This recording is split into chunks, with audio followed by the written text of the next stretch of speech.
Hi. Ara? Bakit? Bakit ka umiiyak, ha? Di ko na malaman ang gagawin ko, Kuya Jake, eh. Wala na akong matakbuhan para mahinga ng tulong. Napakalaki ng problema ko. Kung pakakasal ako dun sa Romy na yon, mabuti pa mamatay na ako.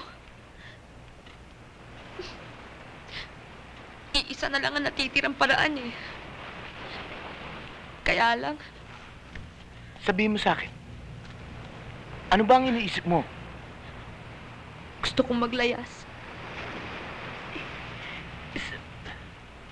Saan ka naman pupunta? Ha? Kahit saan, basta malayo.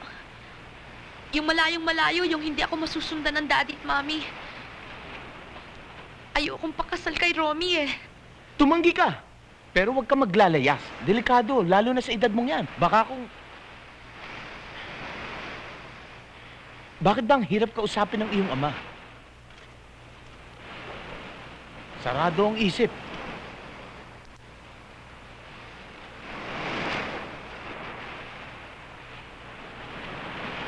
Marunong ka ba magtiwala? Kuya Jake, Sumama ka sa akin. Sa Maynila, itatago kita. Ilalayo kita sa iyong ama. Pero, temporary lang. Basta ang importante, makalayo ka rito.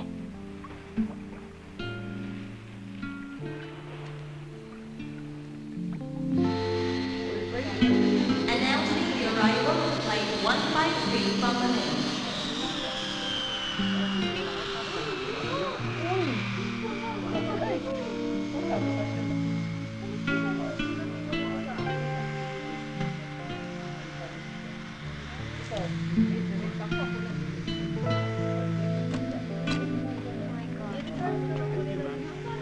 All passengers for Davao on Flight 136 now boarding in Gate 4.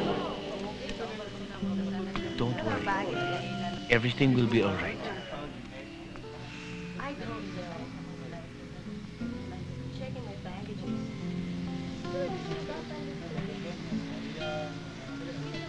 Departing passengers on Flight 150 for Manila now boarding in Gate 2.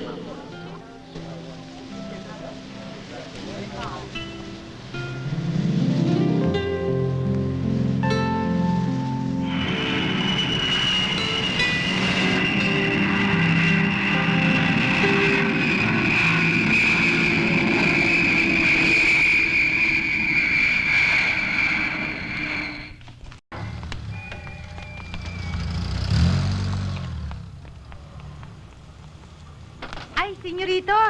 Oh, yung mga bagahe, ha? Ah, Meron pa sa harap. oh, senyorito. Oh, kayo na bahala Ara? dyan. Oo. Halika.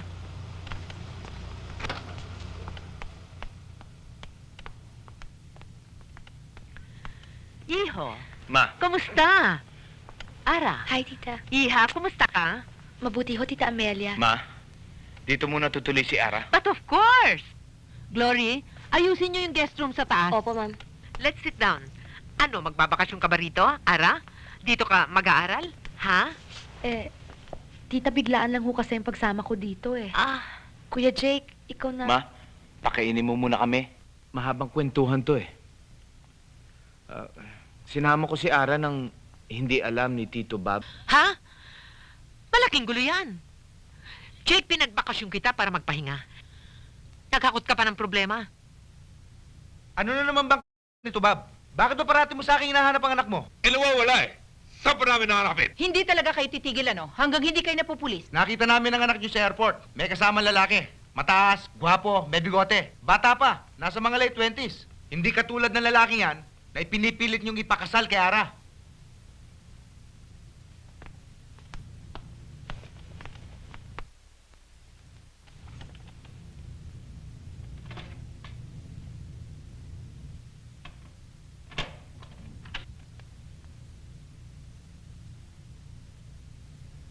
Ano sa palagay niyo, Ma? Tawagan ko kaya si Tito Bob. Ewan ko. Di ko alam kung ano magiging reaksyon ni Bob pag nalaman niyang sa'yo sumama si Ara. Hindi ko maatim ng pabayaan si Ara. Mabuti nga't nagtiwala siya sa akin eh. Kung naglaya siya mag-isa, lalo siya mapapahamak. Kaninang hindi ko pa alam ang iskandalong kinasangkutan niya, magaan ang loob ko kay Ara. Pero ngayong naikwento mo na, para akong nawala ng gana sa kanya. Ma, Sabi ko na nga ba eh, hindi na ako natuto, hindi na ako nadala. Ang husay magdala ng babaeng yan. Kaya bata-bata pa. May kulo na sa loob. ma, akala ko ba kaiba kayo sa mga taga-probinsya? Hindi basta nang uhusga ng kapwa. Hindi makitid ang utak ko, iho. Kaya lamang sa ginawa mong yan, ano ang magiging provecho mo, Aber? Kailangan ng tulong ni Ara. Kapag nakakita ka ng isang taong nalulunod, hahayaan mo na lang ba siyang lumubog at mamatay? Ganyan ang kalagayan ni Ara. Nalulunod siya. Marunong akong lumangoy. Kaya sinagip ko siya. Hayaan mo. Ipagpapagawa kita ng monumento. Gusto mo palang maging bayani, ba't hindi mo sinabi agad? Kaya lamang, iho, sa kasaysayan ng buong mundo, lahat ng mga nagiging bayani, patay muna bago sila maipagpatayo ng monumento. Sige, tumawa ka.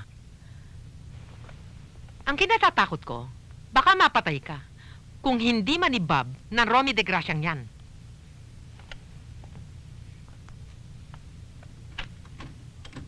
Kaya mabuti pa, ibalik mo na si Ara sa Cebu, sa kanyang mga magulang, sa kanyang mapapangasawa.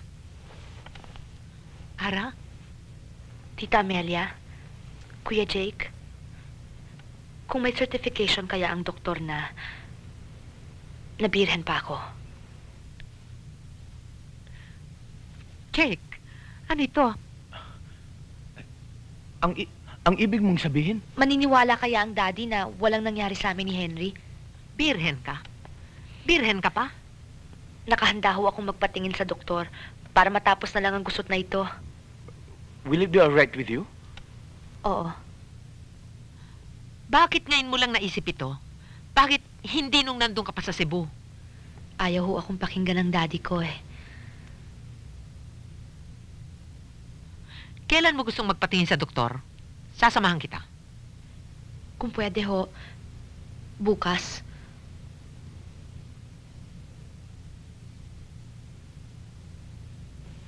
Good night.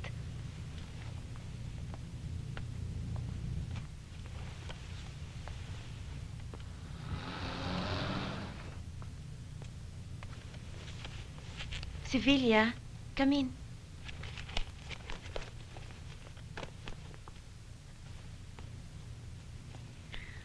Good morning, doktora. Good morning. Sit down. Sit down, Iha. Siya ba'y tinawag mo kanina, Mrs. Abelardo? Oo, doktora. Halika, Iha.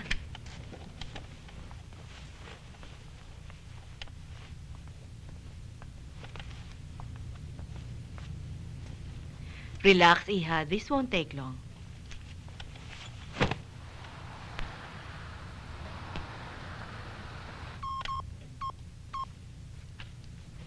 Jake, iho, good news. Tapos na problema natin, Kuya Jake.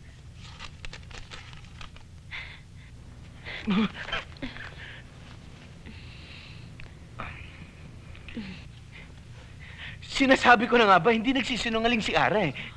O ano pang hinihintay ninyo? Bakit hindi kayo mag-long distance kay Bob at ibalita ninyo na mali ang kanyang hinala?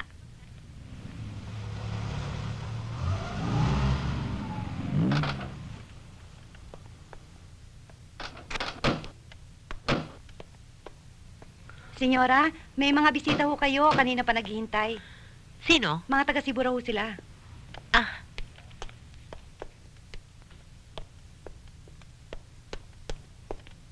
Bob! Mila! Mommy! Huwag mong lapitan ang mami mo. Daddy! Lumayo ka sa amin. Jake, bakit? Gusto ko lang tulungan si Ara, Tito Bob. Daddy, ako may kasalanan. Akong lumapit kay Kuya Jake eh. Humingi ako ng tulong sa kanya. Kasi talagang ayaw ko kay Mang Romy. Maawa na ho kayo sa akin, Daddy. Bob, nagmamagandang loob lang naman si Jake. Daddy, galing kami sa doktor. Nagpatingin ho ako eh. Basahin ninyo. Kahit isang dambak na certificate na pakita mo sa akin, ang ibang tao sa bayan natin hindi maniniwala. Eh, Daddy, ano pa bang gusto niyong gawin ko para mapaniwala ko kayo? Akala niyo ba madali ang ginawa kong ito? Kung gusto niyo, magpapatingin ako ulit. Kasama kayo. Para wag kayong maghinalang fake ang resulta. Daddy, maawa na ho kayo sa akin. Hiyang-hiyan. At paano kahihiyan ko? Ha? Ha? Ano na lamang sasabihin ng ibang tao sa bayan natin? Ang anak kong dalaga, sumama sa isang binatang itinanan. Sino maniniwala walang nangyayari sa inyong dalawa? Ha? Wala akong mali siya sa inyong anak. Jake, tama na! Mula ngayon, huwag na kayong magpapakita sa akin. Ipagtatabuyan ko kayo. Masasaktan na kayo sa akin. Baka mapatay ko lang kayo. Daddy? Tatanggapin ko lang kayo. Kung kayo kasal na. Tayo na, Mila.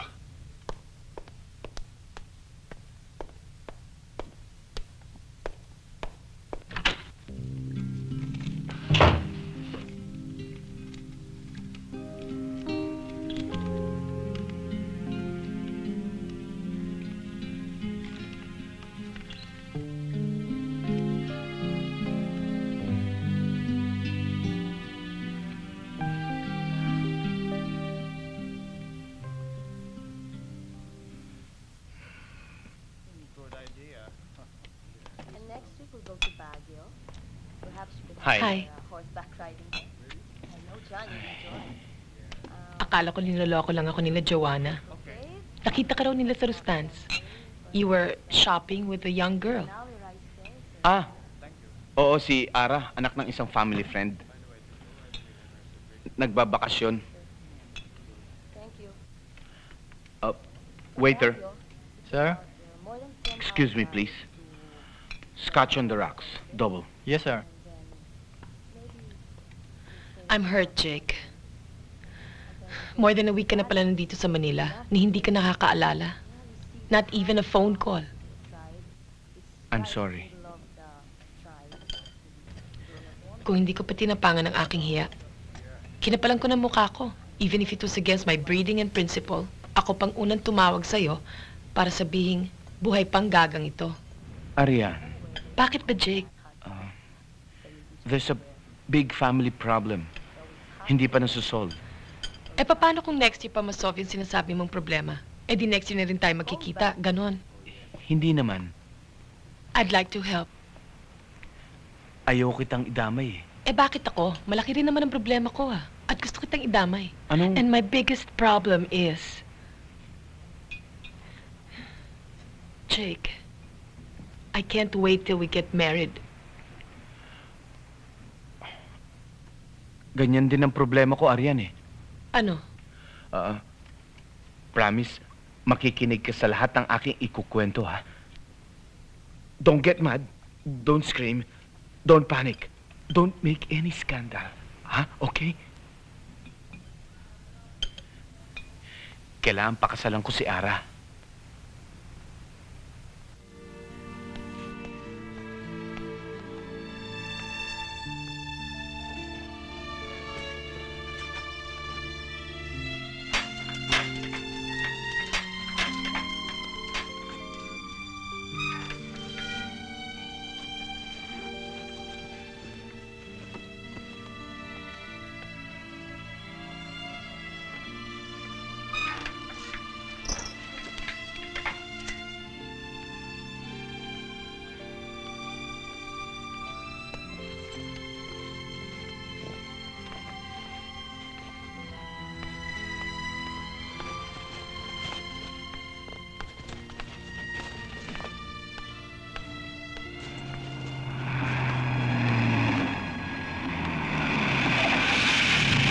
Ara?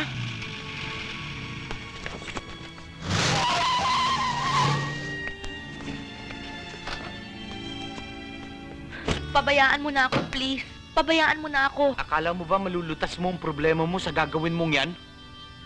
Ha? Lalo lalaki ang problema. Lalong lalala. Hirap na ako, Kuya Jake. You're staying.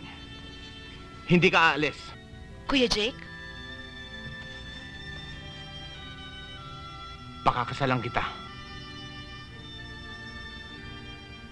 Akala Alam mo ba badali ang sinasabi mo, ha, Jake? Hindi laro ang gagawin nyo ni Ara. Mga kinabukasan nyo nakataya sa iniisip mo. Hindi, ma. Ito lang pinakamagandang paraan para malutas ang gusot na ito. Paano si Arian? Nag-usap na kami. Pumayag na si Arian. Ano? Isa pang malaking sira ang babaeng yun. Nakakahiya naman sa girlfriend mo. Don't worry. She's very understanding. Ang sabihin mo, Hindi naman mahirap intindihan ang magiging arrangement, ha? Ang kasunduan namin. Ara, you're 19 years old now. After 2 years, kapag 21 ka na, pwede ka na magpakasal kahit kanino. Kahit walang pahintulot sa iyong mga magulang. Ipadadala kita sa States, susunod kami ni Arian doon, kukuha tayo ng divorce, tapos magpapakasal kami ni Arian. after 2 years, pagkatapos hindi na kayo uuwi dito sa Pilipinas kasi sa batas natin mag-asawa pa rin kayo ni Ara. Dahil dito hindi kinikilala ang divorce. At, Diyos ko, Jake! Pag hiwalay na tayo, Ara, pwede ka na magpakasal sa lalaking... Sa lalaking... Well, in the meantime, bago dumating ang panahon na yun, In the meantime, magkukunwari akong isang housewife. Magsasama tayo sa ilalim ng iisang bubong, pero hindi tayo magsasama sa isang... sa isang kwarto, sa isang kama. Sa buong panahong yon, patuloy ang ating palabas, ang ating pagkukunwari. Well, ngayon alam mo na kasunduan natin. Oo. Ako, ewan. Pagdating ng araw, huwag ninyo akong sisisihin. Dahil anumang ulit ang gawin ninyo, hindi ko talaga matanggap ang plano ninyo, nalalabuan ako. At Jake, ano namang computer ang nagturo sa'yo para gumawa ng ganyan desisyon? It's crazy!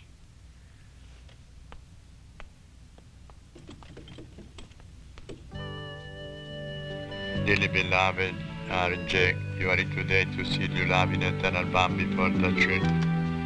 Ara, do you take Jack a present for lawful husband according to the right of mother the church?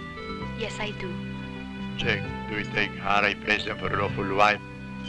Ara, wear this ring as a sign of my love and loyalty.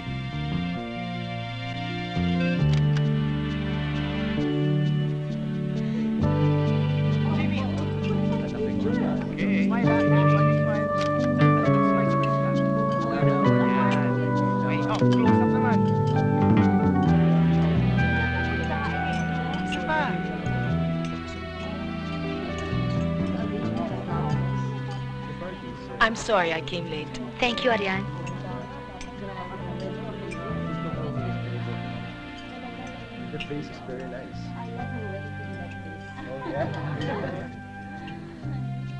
Uwi kayo sa probinsya, ha?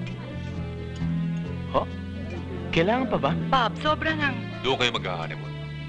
Bob, tila may ibang plano na mga bata. Kailangan malaman at makita ng buong bayan na sa kabila ng lahat ng chismis at pang-api sa'yo, pinakasalan ka. At dahil sa kasalang ito, naibangon natin ang ating dangal.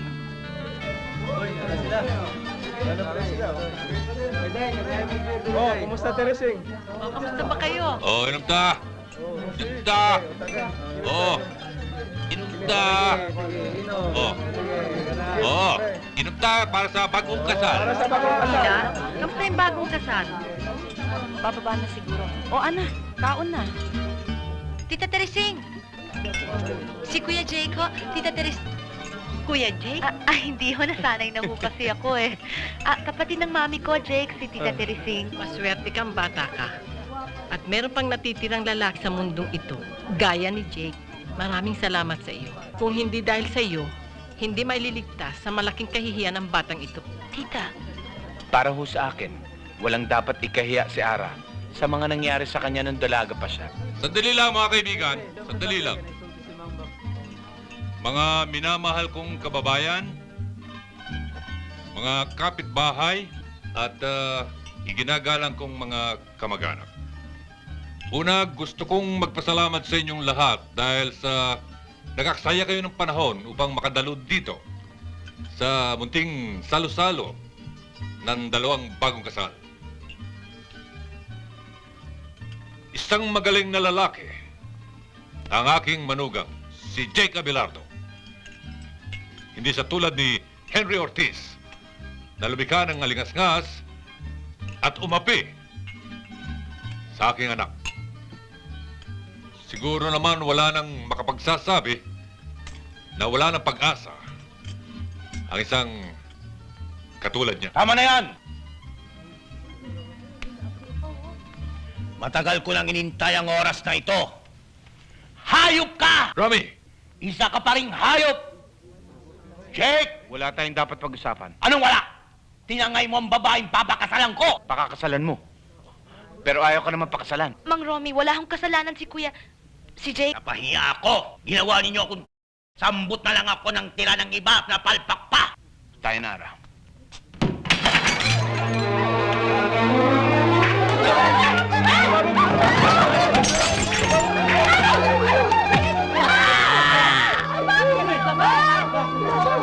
Kung alam ko lang na ganito pala mangyayari sa'yo, Kuya Jake, hindi na sana ako sumama sa'yo noon. Nagsisisi ka? Kung sa bagay, sabi nga nila, lagi naman daw nasa huli ang pagsisisi. Ikaw, nagsisisi ka, no? Isipin mo, pati trabaho mo na peperwisyo. 2 linggo na tayo dito, ah. Mabuti pa siguro, bumalik na tayo sa Maynila, Kuya Jake. Sinabi ko na sa'yo, magsanay kang tawagin akong Jake. Wag Kuya Jake. Pag narinig ka ng daddy mo niyan, baka mabisto tayong nagkukunwari lang tayong mag-asawa. Kung alam lang nila, Kuya Oo. Jake. Biro mo. Naistorbo ka na. Nasaktan ka pa. Dahil lang sa pagkukunwari nating ito. Kung alam lang nila na isa lang palang palabas ang ginagawa natin.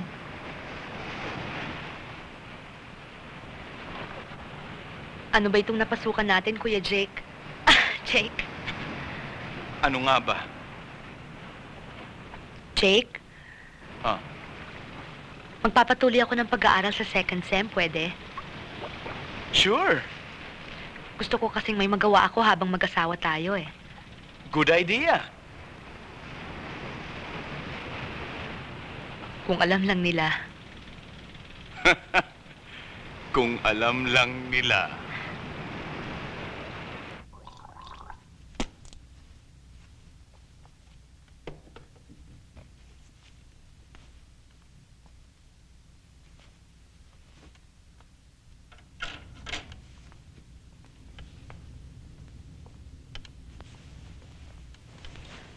Jake, kung gusto mo dito ka naman sa kama matulog, ako naman dyan ngayong gabi. Okay na ako rito. Hiyang-hiya na ako sa'yo, Jake. Mula nung dumating tayo dito, dyan ka na lang lagi natutulog. Siguro hindi ka nakakapagpahinga ng mabuti, no? Sanay na ako, Ara. Isa pa, huling gabi na natin dito sa Cebu. Tomorrow night, tapos na ang ordeal ko.